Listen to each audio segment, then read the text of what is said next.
about Bruce Gary's uh, pictures that he took of Comet Ison on the 12th, which was yesterday, and how he said it was a magnitude 14. Now, going on over here to a story that Sky and Telescope did. Now, I want to first point out that I don't agree with everything Sky and Telescope is saying in this article, but they do point out some very true facts of the situation with Comet Ison. And the title of this is Comet Ison Spotted Again and Not Looking Good.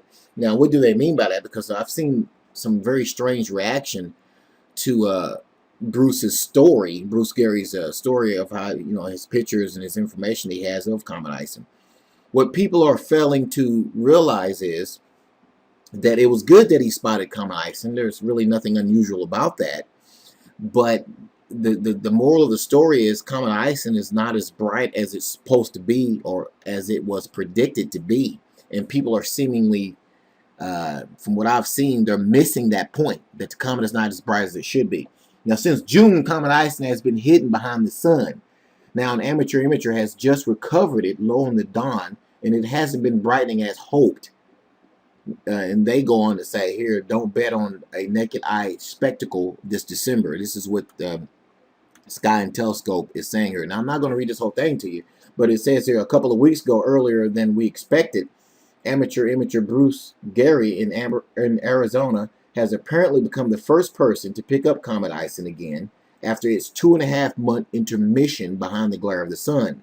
Now, using an 11-inch scope pointing very low in the eastern dawn, and by stacking images, he succeeded in recording a fuzzy point with an anti-sunward tail at Comet Ison's expected position among the stars that are as faint as a magnitude 16. Now, measuring the image, Gary comes up with a V magnitude of 14.3 plus 0.2 for the comet that is being so widely anticipated worldwide. Now, the article goes on to point this particular fact out that people aren't, I guess, not picking up on here. And this is a fact. That's 2 magnitudes fainter than the comet should be compared to the formula that led astronomers to predict it would become a fine naked eye sight before dawn in early December. It's no improvement on the same 2 magnitude deficit the comet was showing when astronomers last had good looks of it in May and in June. And it goes on to point out Gary's report and other things of that nature. So, in simple terms, guys, Comet Ison hasn't gotten any brighter. Okay, it is just the same, pretty much the same magnitude it was in the video that I made a couple of videos back about Ison, telling you that it had gotten a little dimmer. And this story is saying that it has not gotten any brighter.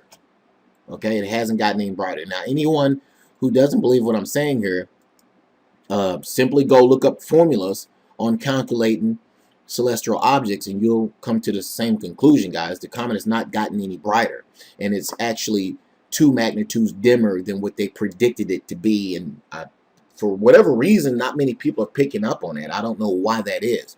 I mean, it's simple mathematics, guys, and it comes down to that point blank. Now, I haven't been able to view Comet Ison here in West Arkansas at all because it's for some strange reason it's been raining ever since August has begun. So I have no idea why it's been raining so much here. I have not even had a chance to go and attempt to even look at Ison. But the moment I do, I guarantee you I will get some pictures up here of Ison and our own observations. But congratulations to Bruce Gary. Bruce Gary has not done anything wrong, guys. He's done everything like he was supposed to, but it's just simple. The calculation that he used to determine the brightness of Ison is a different calculation. There are many you can use, but when you break it down, guys, it simply means that the comet has not gotten any brighter. That's all it is. Now, I'm sure within the next 3 weeks, and I'll say this here, we will know what's going to happen to Comet Ison. Will it get brighter as predicted in these charts right here? Or will it remain the same, or will it get torn apart? I predict we'll find out for sure within the next 3, let's say 3 to 4 weeks to be on the safe side. And again, guys, I really don't know why people aren't picking up on the fact that in this story, if you look at the data and you break down what Bruce Gary has on his site here, and he's showing you here, the comet is no brighter than it was back in June when we last saw it. Anyway, guys, just wanted to give you that quick and brief update. All the links are under this video, guys. If you don't believe what I say, simply just go check it out for yourselves and ask an astronomer, and they'll tell you the same thing